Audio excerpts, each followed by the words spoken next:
నమస్తే, welcome to V3 news లక్ష్యం సమాచారం. ప్రస్తుతం మనతో పాటు మునుగోడు ఉప ఎన్నికల్లో భాగంగా తెలంగాణ ఉద్యమకారుడు, మంచి మానవతావాది రామగుండ ఎమ్మెల్యే కోరుకంటి చంద్ర గారు ఉన్నారు. గతంలో వారు చేసినటువంటి తెలంగాణ ఉద్యమంలో కీలకమైన ఘట్టాలను గతంలో మన V3 న్యూస్ ద్వారా తెలుసుకున్నాం. అలాగే ఉప ఎన్నికల ద్వారా కూడా ఇక్కడ ప్రాంత పరిస్థితుల గురించి, పరిణామాల గురించి మరిన్ని విషయాలు అడిగి తెలుసుకున్నాం. నమస్తే అన్న. నమస్తే. ఎట్లున్నారన్న? ఇప్పుడు మునుగోడు రామగుండం చాలా దూరం, ఎలక్షన్స్ కాబట్టి ఇంత దూరం వచ్చారు. ఈ ప్రాంత పరిస్థితులు ఎలా ఉన్నాయి? ఈ యొక్క ప్రాంతం విముక్తి ప్రాంతం. ఇక్కడ ఇదంతా కూడా కమ్యూనిస్టులకు గడ్డగా ఉన్నటువంటి ప్రాంతం. ఈ కమ్యూనిస్టులకు ఎక్కువగా కేంద్ర ప్రాంతంగా నిలిచినటువంటి ప్రాంతం. ఇక్కడంతా కూడా కమ్యూనిస్టు భావజాలం కలిగినటువంటి వ్యక్తులు ఎక్కువగా ఉన్నారు. అప్పుడు ఆనాడు తెలంగాణ ఉద్యమంలో కూడా ఎక్కువ భాగస్వాములైనటువంటి వాళ్ళందరూ కూడా ఈ కమ్యూనిస్టు భావజాలం కలిగినటువంటి వాళ్ళు. ఈ యొక్క ప్రాంతం మీద ప్రాంతం విముక్తి కావాలని తపన ఉన్నటువంటి వాళ్ళు మాత్రమే ఉద్యమంలో ఎటువంటి స్వార్థం లేకుండా నిస్వార్థంగా ఉద్యమ కార్యాచరణలో పాల్గొన్నారు. ఇక్కడ కూడా చాలామంది అటువంటి వ్యక్తులు, అటువంటి మహానుభావులు చాలామంది ఉన్నారు. మేము ఇక్కడ గడప గడపకు తిరిగినప్పుడు కానీ ఎక్కడికి పోయినా కూడా ప్రతి ఇంటిని గదిలిచ్చినా కూడా ఆ ఇల్లు ఖచ్చితంగా ఏదో ఒక సందర్భంలో కమ్యూనిస్టు భావాలతో ఉన్నటువంటి వ్యక్తులు, వాళ్లకు గతంలో ఉన్నటువంటి వాళ్ళు అట్లాగే ఉన్నట్టుగా మనకు కనిపించింది. అందుకే మేము ఈసారి ఎన్నికలలో టీఆర్ఎస్ పార్టీకి ఓటు వేయాలని కోరిన సందర్భంలో ఇక్కడ మిత్రపక్షాలుగా వామపక్ష భావజాలం కలిగినటువంటి వాళ్ళందరూ కూడా సిపిఐ, సిపిఎం అందరూ కూడా టీఆర్ఎస్ పార్టీకి సంపూర్ణంగా మద్దతు తెలుపుతున్నటువంటి ఈ యొక్క నేపథ్యంలో ప్రతి ఒక్కరు కూడా టీఆర్ఎస్ పార్టీకి ఓటు వేయాలనేటువంటి నిర్ణయానికి వచ్చినట్టుగా మా ప్రచార కార్యక్రమంలో మాకు తేటతెల్లం అయిపోయింది. ఇక్కడ అదే మీరు ఇన్ఛార్జ్ ఉన్న ఈ ప్రాంతంలో ప్రజెంట్ అంటే గతంలో తెలంగాణ సాధించిన తర్వాత పుష్కర ప్రభాకర్ రెడ్డి గారు గెలిచారు. తర్వాత వారి మీద ఎటువంటి అభిప్రాయం తెలియక జనాలు మొత్తం పెద్ద ఎత్తున కూడా రాజగోపాల్ రెడ్డికి గెలిచారు. తర్వాత ఇప్పుడు ఉప ఎన్నిక ద్వారా మీరు ఇంటింటి ప్రచారం చేస్తుంటే ప్రజల నుండి ఎలా స్పందన వస్తుంది? వాళ్ళు ఏమంటున్నారు? మీరు స్వతహాగా ఇంటింటి గడప గడప ప్రచారం చేస్తారు, ప్రజల నుండి మీరు ఏ విధంగా అభిప్రాయం తీసుకుని స్పందన ఎలా ఉంది? ఇక్కడ ఒకటే, ప్రతి ఒక్కరిలో ప్రతి ఒక్క గడపలో ఉన్నటువంటి నాయకుడు కేసీఆర్ గారు మాత్రమే. ప్రతి ఇంటికి కూడా సంక్షేమ పథకాన్ని 8 ఏళ్ల కాలంలోనే అందించిండు మన ముఖ్యమంత్రి కేసీఆర్ గారు. ఈ 8 ఏళ్ల కాలంలో ఫలానా ఇంటికి సంక్షేమ పథకం అందలేదు అనేటువంటి మనము ప్రశ్నించేటువంటి పరిస్థితి లేకుండా పోయింది. ఒకరికి కళ్యాణ లక్ష్మి రావడం, పథకం రావడం, ఒకరికి ఆసరా పెన్షన్ తప్పకుండా అందడం, ఒకరికి కేసీఆర్ కిట్టు అందడం, ఒకరికి రైతు బంధువు అందడం. ప్రతి ఒక్కరికైతే ఇక్కడ మేము ప్రత్యక్షంగా చూసాం. ప్రతి ఒక్కరికి కూడా ఫ్లోరోసిస్ బాధ నుండి విముక్తి చేయడం కోసం మిషన్ భగీరథ ద్వారా నల్లా కనెక్షన్ అయితే ప్రతి ఒక్క ఇంటికి ఉన్నారు.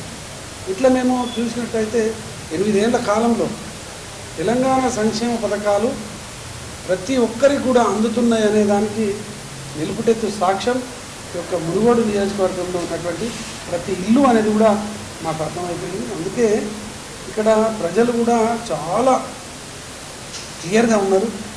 పోయినసారి జరిగినటువంటి పొరపాటు ఈసారి జరగకూడదు అనేది ప్రజలే ఇలా నిర్ణయం తీసుకున్నట్టుగా మనకు అర్థమవుతుంది.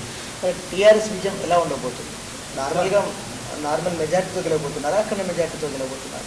అఖండమైనటువంటి మెజార్టీ వస్తున్నటువంటి విశ్వాసం అయితే మాలో ఉన్నది. ఎందుకు అని అంటే ఇక్కడ మాకు ప్రజల నుంచి వచ్చినటువంటి సమాధానం ఏంటంటే, అసలు ఈ ఎన్నికలు రావడానికి కారణం ఎవరు అనేటువంటి ప్రశ్న వచ్చినప్పుడు, ప్రశ్న తలెత్తినప్పుడు, అసలు ఎందుకు వచ్చిన ఈ ఎలక్షన్ అనే సందర్భం వచ్చినప్పుడు అనవసరంగా ఇది రాజగోపాల్ రెడ్డి తెచ్చినటువంటి ఎన్నికలు, ఇక్కడ బీజేపీని బలోపేతం చేయడం కోసమే ఈ ఎన్నికలు వచ్చినాయి తప్ప ఇది ఏదో ఈ ప్రాంతాన్ని అభివృద్ధి చేయడం కోసం అనేది ఏదో మాటలు చెప్తున్నట్టుగా కాదు అనేది ప్రజలకు అర్థమైంది. ఎందుకంటే కోట్లాది రూపాయల కాంట్రాక్ట్ పొంది ఈ యొక్క ప్రాంతంలో లేని బీజేపీ పార్టీని బలోపేతం చేయడం కోసం వీరు చేసినటువంటి ఒక పన్నాగంగా ఈ ప్రజలకు అర్థమైపోయింది. అందుకే ప్రజలందరూ కూడా చాలా క్లియర్గా ఉన్నారు. ఇది చాలా దుర్మార్గమైనటువంటి చర్యగా ప్రజలందరూ కూడా ఇలా ఆలోచన చేసేటువంటి పరిస్థితి కనిపించింది. మాకు ఇక్కడ ఉన్నటువంటి ప్రజల నుంచి వచ్చినటువంటి స్పందన చూస్తే అసలు వీళ్ళకు డిపాజిట్ కూడా వచ్చేటువంటి పరిస్థితి లేదనేది అర్థమవుతుంది. ఎట్టకేలకు టీఆర్ఎస్ గెలుపంటుంది. మరి 80 మంది ఎమ్మెల్యేలు, మంత్రులు, నామినేట్ పోస్టులు ఇది అంత అవసరం అంటారా అని బీజేపీ నేతలు ఆరోపిస్తున్నారు. ఎట్టకేలకు టీఆర్ఎస్ అభివృద్ధి సంక్షేమ పథకాలు ప్రవేశపెట్టి ఇక్కడ ప్రాంత ప్రజలకు సంక్షేమం అందిస్తే ఇంతమంది అవసరం అని చెప్పేసి బీజేపీ నేతలు కూడా ఆరోపిస్తారు. దీని గురించి మీరు ఏమంటారు?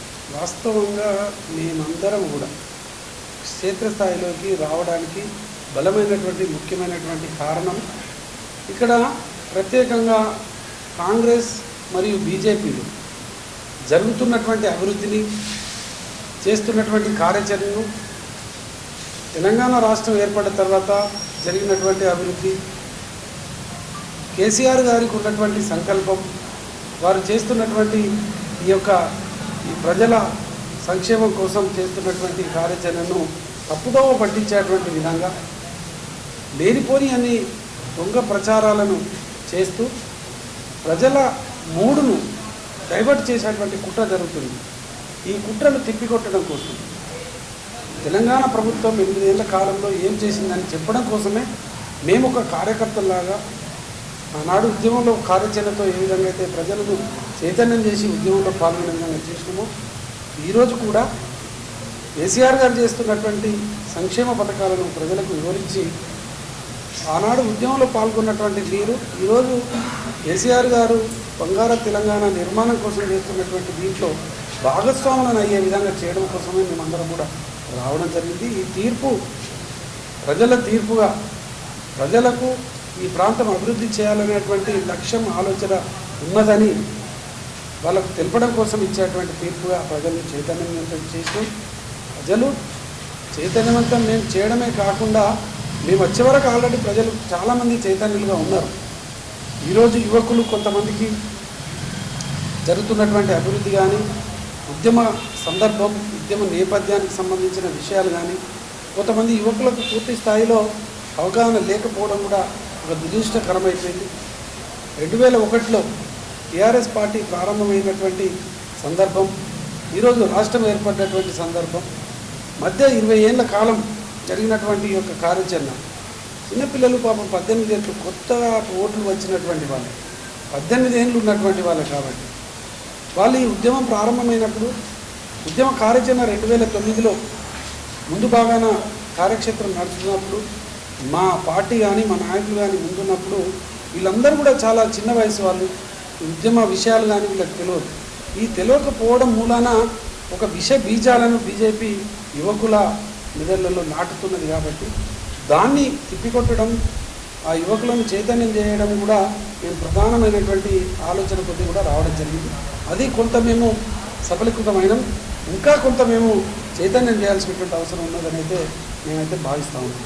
ఉప ఎన్నికలు వస్తేనే ఈ ప్రాంతంలో దత్తత అనే మాట వస్తుంది. ఇది కేసీఆర్, కేటీఆర్ ఆడుతున్న డ్రామాలు. బీజేపీ నాయకులు ప్రజలు ఎవరు నమ్మకూడదు టీఆర్ఎస్ అనే బీజేపీ నాయకులు అంటున్నారు. దీని గురించి వాస్తవంగా నల్లగొండ జిల్లాలో ఉన్నటువంటి నియోజకవర్గాలలో ప్రత్యేకంగా మేము ప్రత్యక్షంగా చూసినాం. అనేక పనులు చేయాల్సినటువంటి అవసరం ఉండదు. 8 ఏళ్ల కాలంలో చాలా కార్యక్రమాలు అయినాయి, ఇంకా చేయాల్సినటువంటి అవసరం ఉంది. కేసీఆర్ గారు, కేటీ రామన్న గారు అన్ని నియోజకవర్గాలను ఒక సిరిసిల్లగా, ఒక సిద్దిపేటగా, ఒక గజ్జెలుగా తీర్చిదిద్దాలనేటువంటి ఆలోచనతో ఆ 3 నియోజకవర్గాలు తెలంగాణ అన్ని నియోజకవర్గాలకు రోల్ మోడల్గా ఉండాలనే ఆలోచన కొద్ది తీర్చిదిద్దేది. ఆ విధంగా మునుగోడు కూడా చేస్తామని దత్తత తీసుకున్నారు.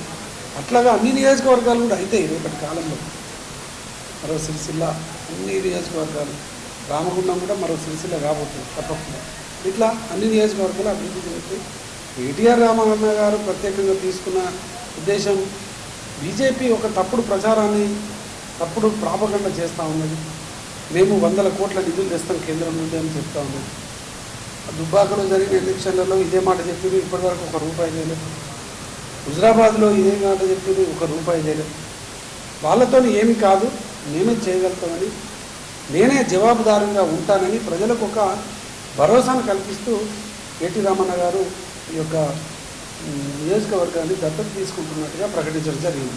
దానికి వాళ్ళు జీర్ణించుకోలేక తప్పుడు మాటలు తప్పుడు ప్రకటనలు చేస్తూ ఉన్నారు.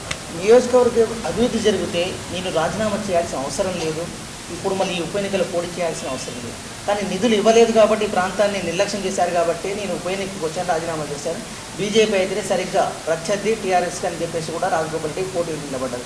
ఒకవైపు టీఆర్ఎస్ నేతలు కూడా 22,000 కోట్ల రూపాయలు 18,000 కోట్ల రూపాయలని ఆరోపణలు చేశారు. అవి కేవలం గ్లోబల్ ట్రెండింగ్ ద్వారానే నేను తెచ్చుకున్నాను తప్ప సొంతంగా నేను అమ్ముడుమైన విధానం అది తప్పు అని చెప్పేసి టీఆర్ఎస్ నేతల మీద విరుచుకుపడుతున్నారు కోమటిరెడ్డి రాజగోపాల్ రెడ్డి. ఏ విధంగా చూసుకోవచ్చు కనుక దీన్ని క్లియర్ కట్గా అర్థమవుతూ ఉన్నది.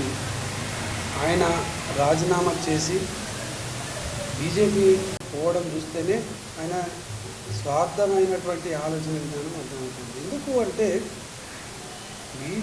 ఆయన నిజంగా ఈ నియోజకవర్గాన్ని అభివృద్ధి చేయాలంటే ఆయనకు కాంగ్రెస్లో కానీ ఇంకా దేంట్లో కానీ స్థానం లేకపోతే టీఆర్ఎస్ పార్టీలో చేరాల్సింది ఉంటే అభివృద్ధి జరగాలంటే అధికార పార్టీలో ఉన్నటువంటి పార్టీలో పోయి ముఖ్యమంత్రి గారితో యాక్సెస్ ఉంది, ముఖ్యమంత్రి దగ్గరికి పోయి సమస్యలు చెప్పుకొని ఆ సమస్యలను పరిష్కారం చేయాలనే తపన ఉంటే పోవాలి. ఈరోజు కేంద్ర ప్రభుత్వ అధికారాలు, కేంద్ర ప్రభుత్వ నిధులు ఇవన్నీ తెలియదు కాదు. నియోజకవర్గాలకు అదనంగా కేటాయించే పరిస్థితి ఉండదు. ఏదో పిచ్చోళ్ళు ప్రజలను పిచ్చోళ్ళు చేయడం కోసమే ఈ అభివృద్ధి మంత్రం మారడం ఇవన్నీ మాట్లాడు. డబ్బుల విషయం క్లియర్గా అర్థమైపోయింది. ఆయనే చెప్పిండు. ఆ గ్లోబల్ టెండర్లో కూడా మనకు అర్థమవుతూ ఉన్నది. గ్లోబల్ టెండర్స్ జరిగినప్పుడు సింగిల్ టెండర్కు ఇచ్చినటువంటి దాఖలాలు లేవు. సింగిల్ టెండర్కి ఇచ్చింది టెండర్ కాబట్టి దాంట్లో కూడా పర్టికులర్గా 3 సార్లు కాల్కప్ చేసి 3సారి సింగిల్ టెండర్ అసలు ఇచ్చినటువంటి పరిస్థితి లేదు. కానీ ఈ యొక్క కేంద్ర ప్రభుత్వం రూల్స్ అన్నీ కూడా ఫ్రేమ్ చేసి ప్రత్యేకంగా ఇవ్వాలని ఒక ఆలోచన చేసింది కాబట్టి ఇది వచ్చింది. ఆయనే ఒప్పుకున్నాడు. మా చిన్న సంస్థ, ఆ చిన్న సంస్థకి 18,000 కోట్ల ఫండ్ వచ్చింది. చాలా రోజుల నుంచి నా ఎంట పడుతున్నారు బీజేపీ వాళ్ళు. రాజగోపాల్ రెడ్డికి కేంద్రానికి లాలుచేయండి అంటారా మరి? క్లియర్ కట్టు ప్రజలకు అర్థమైపోయింది. ఇక్కడ ఉన్నటువంటి అన్ని పార్టీలకు కూడా అర్థమైపోయింది. ఆయనకు ఉన్నటువంటి విధానం అంతా కూడా, ఆయనకు ఉన్నటువంటి ఆలోచన కూడా ప్రజలకు అర్థమైంది. అంటే మన గెలుస్తారు, గెలిచిన తర్వాత ప్రతిపక్షం ఉంటారు, మరి డెవలప్మెంట్ ఆపుతారా మళ్ళీ మీరు? మీకు 119 నియోజకవర్గాలు ఒకే విధంగా అభివృద్ధి కార్యాచరణలతో గౌరవ ముఖ్యమంత్రి కేసీఆర్ గారు, గౌరవ మంత్రివర్గ కేటీఆర్ గారు చూస్తూ ఉన్నారు. దీంట్లో అతను లేనటువంటి ఒక విషయాన్ని ఆయన ఎన్నడూ కూడా నియోజకవర్గంలో రాజాన్ని ప్రజలే అంటూ ఉన్నారు. ముఖ్యమంత్రి గారి దగ్గర కూడా ఏమి పర్టికులర్గా అడగలేదని ప్రభుత్వ అధికారులు కూడా అంటూ ఉన్నారు. దీన్ని వేరే విధంగా చేస్తూ ఉన్నారు తప్ప వేరే ఏం లేదు. ఆయన అభివృద్ధి కోసం కాదు. దీంట్లో క్లియర్గా ప్రజలందరూ కూడా నిర్ణయానికి వచ్చారు. మేము 5 ఏళ్ళు ఆయన ఎమ్మెల్యేగా ఉండాలని ఓటేసాం. మధ్యలో మేమైతే రాజీనామా చేయమని అదే మళ్ళీ ఆయన ఓటర్లకు గెలిచినా కూడా రాష్ట్ర ప్రభుత్వం మాకు సహకరించకుండా కేంద్రం నుండి నిధులు, నా సొంత నిధులు పెట్టి ఈ సంవత్సర కాలంలో నేను అభివృద్ధి కార్యక్రమాలు చేసి చూపెడతాను అంటున్నారు. అని దానికి ఎన్నికల అవసరం లేదు, పార్టీ మారడం అవసరం లేదు. పార్టీ మారినా కూడా ఎన్నికలకు పోవాల్సిన అవసరం లేదు. పార్టీ మారినా ఎన్నికలకు పోవాల్సిన అవసరం లేదు. పార్టీ మారి అవసరమైతే కేంద్రం నుంచి నిధులు తెచ్చుకొని మళ్ళీ 5 ఏళ్లకు అయినా నేను ఈ విధంగా పార్టీ మారడంతోనే వచ్చిందని చెప్పుకుంటే బాగుంటుంది. అనవసరంగా ఎన్నికలు, ప్రజా సమయం వృధా, ప్రజా ధనం వృధా, ప్రభుత్వ ధనం వృధా, ప్రజలందరూ అనేక అవస్థలు ఇబ్బంది పెట్టడం. దీనికి కారణమైన రాజగోపాల్ రెడ్డికి ప్రజలు తీర్పు ద్వారా ఏమి జరగబోతుందో తెలుస్తుంది. మరి అలాగే ఇటీవల ఒక ఫామ్ హౌస్లో 4 ఎమ్మెల్యేని కొనుగోలు చేసినటువంటి విషయం కూడా మీరు, అది బీజేపీ ప్రభుత్వం చేసిందండి. అది బీజేపీ ప్రభుత్వం మాత్రం దాన్ని వ్యతిరేకిస్తూ కేవలం అది ఉప ఎన్నికల భాగంలో మాత్రమే డ్రామాలు ఆడుతున్నారు కేసీఆర్ ప్రభుత్వం అంటున్నారు. దీని గురించి మరి క్లియర్ కట్గా అయిపోయింది. వాళ్ళు వచ్చినటువంటి ఆ మా నలుగురు ఎమ్మెల్యేలను వాళ్ళు వచ్చినటువంటి 3 వేరే సారాలు ఆడినట్టు వీడియో టేపులు, ఆడియో టేపులు అన్నీ ఉన్నాయి. కానీ మన వాళ్ళు ఇది వీళ్ళది ఎంత దూరం వస్తుంది అనేటువంటి దాని మీద వాళ్ళు కూడా వీక్షించారు, చూసారు. అదంతా కూడా వాళ్ళకున్న ఆలోచన అర్థమైపోయింది. ఇక్కడ ప్రభుత్వాన్ని కూర్చడం కోసం ఎమ్మెల్యేలను కొనుగోలు చేయాలని, అదేవిధంగా మళ్ళీ రాజగోపాల్ రెడ్డి లాగా బై ఎలక్షన్స్ తెచ్చి కోట్లాది రూపాయలు ఇక్కడ వెచ్చించి బీజేపీని కార్యకర్తలు, ఇంతకుముందు ఇక్కడ కార్యకర్తలు లేరు. 2018 ఎన్నికలలో 12,000 ఓట్లు మాత్రమే వచ్చింది. ఈ ఓట్లు తెప్పించుకోవాలంటే, లేకపోతే కార్యకర్తలు తయారు చేయాలంటే మనకు ఎన్నికలు ఒక అస్త్రంగా మారింది. ఈ ఇది ప్రజాస్వామ్యానికే గుడ్డలు పెట్టి ఇటువంటి సందర్భం చాలా ఇబ్బందికరమైన కార్యాచరణ బీజేపీ అవలంబిస్తున్నది. కాబట్టి భారతదేశంలో ఉన్నటువంటి ప్రాంతీయ పార్టీలన్నీ కూడా ఒక్కటి కాబోతూ ఉన్నాయి. ప్రాంతీయ పార్టీలను నిర్వీర్యం చేయడానికి కేంద్రం చేస్తున్నటువంటి కుట్రలను ముక్తు బీజేపీగా, ముక్తు భారత్ బీజేపీగా ఈ యొక్క భారతదేశాన్ని విముక్తం చేయడం కోసం, బీజేపీని, మోడీని గద్దె దించడం కోసం వచ్చే ఎన్నికలలో ఎట్టి పరిస్థితుల్లో ఆ ప్రభుత్వం రాకుండా ఈ యొక్క అన్ని పక్షాలన్నీ కూడా ఒక్కటి కాబోతూ ఉన్నాయి. ఇదే డ్రామా కొనుగోలు విషయాలలో మీరు అనుకున్నట్టు అటు ప్రభుత్వం బీజేపీ ప్రభుత్వం తెచ్చి ఉప ఎన్నికలకు రావాలనుకున్నాం. మరి అదే సవాలు చేసినటువంటి బండి సంజయ్ యాదాద్రిలో కానీ తడిబట్టతో ప్రమాణం చేస్తారు. మరి తెరాస కార్యకర్తలు ఎటువంటి డ్రామాలు లేవు, కొనుగోలు విషయం కదా, మరి ఎందుకు ఆ సవాలు స్వీకరించలేకపోయారు, ప్రమాణం చేయలేదు? ప్రమాణాలు కాదు, డైరెక్ట్ వీడియోలే ఉన్నాయి, టేపులు ఉన్నాయి, వాళ్ళు మాట్లాడినటువంటి మాటలు. ఈ ప్రమాణాలు ఒక ఈ మేమేదో అనేవాడ ఒక సినిమా క్రియేట్ చేయడం కోసం తప్ప. ఎందుకంటే రాష్ట్రంలో ఉన్న ప్రభుత్వం వాళ్ళు ఏదైనా చేస్తారని చెప్పేసి కూడా బండి సంజయ్ ఆరోపిస్తున్నారు. వచ్చినటువంటి వ్యక్తులు క్లియర్గా చెప్తున్నారు కదా, వాళ్ళు ఎవరితో ఫోటోలు ఉన్నాయి, వాళ్ళు ఇంతకుముందు ఎక్కడెక్కడ ఏమేమి చేశారని క్లియర్గా ఉన్నది కదా. దాంట్లో మన ఆడియో టేబుల్లో కూడా క్లియర్గా ఉన్నది కదా. దాంట్లో వాళ్ళు తప్పించుకున్నా కూడా వాళ్ళు ఈ విషయంలో తప్పు చేశారు. చివరిగా మొన్న జరిగినటువంటి చండూరు బహిరంగ సభలో విజయం ఖాయమైంది. గెలుపు కోసం ఆరాటపడాల్సిన అవసరం లేదు, మేము మెజార్టీ కోసం మేము చూస్తున్నామని చెప్పేసి సీఎం కేసీఆర్ సభలో ఉన్నారు. మీరు ఏ విధంగా చూసుకోవచ్చు? వాస్తవంగా భారతదేశంలో, ప్రపంచంలోనే కేసీఆర్ గారు పెట్టినటువంటి సభలు కానీ, పెట్టినటువంటి కార్యక్రమాలు కానీ ఎవరు కూడా చేయలేదు. ఈ సభలో కూడా గౌరవ ముఖ్యమంత్రి కేసీఆర్ గారు చాలా క్లియర్ చెప్పారు, ప్రజలదే నిర్ణయం తీసుకోవాల్సినటువంటి అవసరం లేదు. ఎవరు అభివృద్ధి కార్యాచరణతో ముందుకు పోతా ఉన్నారు, ఏ విధంగా పోతున్నారు. అది మొన్న జరిగినటువంటి సభ సూపర్ డూపర్, దాంట్లో ఇక్కడ కూడా సందేహం లేదు. వచ్చినటువంటి ప్రజలందరూ కూడా క్లియర్గా మేము టీఆర్ఎస్ పార్టీని గెలిపించుకుంటాం. కేసీఆర్ గారు ఇంకొక మాట మాట్లాడింది, జైత్రయాత్ర, మనము ఢిల్లీ జైత్రయాత్రను మునుగోడు నుంచి ప్రారంభం చేయబోతున్నాం. మీ గెలుపు మీ యొక్క తీర్పు ఏ విధంగా ఉండబోతుందని అన్నప్పుడు ప్రజల నుంచి అనూహ్యమైనటువంటి స్పందన. కేసీఆర్ గారు ఆనాడు ఎట్లాగైతే దీవించినామో ఎన్నికల్లో కూడా అదే దీవిస్తామని క్లియర్ కట్గా అర్థమైంది. ఇప్పుడు ఈ ప్రాంతంలో మునుగోడు గెలుపు తర్వాత బీఆర్ఎస్ పార్టీ జాతీయ స్థాయిలో అడుగుపడినట్టేనా? 100% అడుగుపడినట్టు, దాంట్లో ఎక్కడ కూడా సందేహం లేదు. చాలా బ్రహ్మాండమైనటువంటి కార్యాచరణ ఉండబోతుంది. ఎన్నడూ చేస్తున్నటువంటి ఒక నిర్లక్ష్యమైనటువంటి ప్రజా పరిపాలనను, పేద ప్రజలను నడ్డి విచ్చడం కోసం చేస్తున్నటువంటి కార్యాచరణను, రైతు వ్యతిరేక ప్రభుత్వంగా ఉన్నటువంటి రైతులకు నష్టం చేసేటువంటి విధానాలను అన్నింటినీ కలగలుపుకొని భారతదేశంలో ఉన్నటువంటి ప్రజలందరినీ కూడా విముక్తులను చేసేటువంటి బీజేపీ పరిపాలనను, ఈ యొక్క మతపరమైనటువంటి విద్వేషాలను రెచ్చగొట్టే పరిపాలనను అంతమొందించేటువంటి విధంగా ప్రజాస్వామ్యాన్ని పరిరక్షించడం కోసం, ప్రజలకు మెరుగైనటువంటి ప్రభుత్వ పాలనను అందించడం కోసం విపక్షాలన్నీ కూడా ఒక్కటైపోయి, ప్రతిపక్షాలన్నీ కూడా ఇక్కడ ఉన్నటువంటి వామపక్ష భావజాలం ఉన్నటువంటి అందరూ కూడా ఒక్కటి కాబోతున్నారు.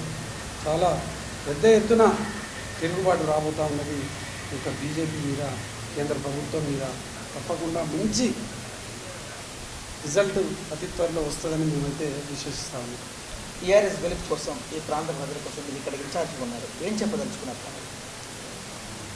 మునుగోడు నియోజకవర్గ ప్రజలు, ప్రత్యేకంగా బంగారుగడ్డ ఎంపీటీసీ పరిధిలో నేను గత 20 రోజులుగా పనిచేయడం జరుగుతుంది. నిజంగా నీతి నిజాయితీకి మారుపేరుగా ఉన్నటువంటి ప్రజలు, సహాయం చేసినటువంటి నాయకుడిని మర్చిపోలేనటువంటి ప్రజలు, ఒక మాట ఇస్తే తప్పనటువంటి ప్రజలు, ఇక్కడ ఉన్నటువంటి ప్రజలు, కమ్యూనిస్టులు భావజాలం కలిగినటువంటి వాళ్ళందరూ కూడా ఒక్కతాటిపైన ఉండేటువంటి ప్రజలు, ఈ యొక్క ప్రజా కంటకులకు బుద్ధి చెప్పాలనే ఆలోచన కలిగినటువంటి వాళ్ళు, బీజేపీ ప్రభుత్వానికి సరి అయినటువంటి బుద్ధి గుణపాఠం చెప్పాలనేటువంటి నిర్ణయం తీసుకున్నటువంటి ప్రజలు, వారందరికీ కూడా నేను హృదయపూర్వకంగా ప్రత్యేకంగా శిరస్సు వంచి ఉద్యమాభివందనాలు ఈ యొక్క సందర్భంగా తెలియజేస్తూ ఉన్నాను.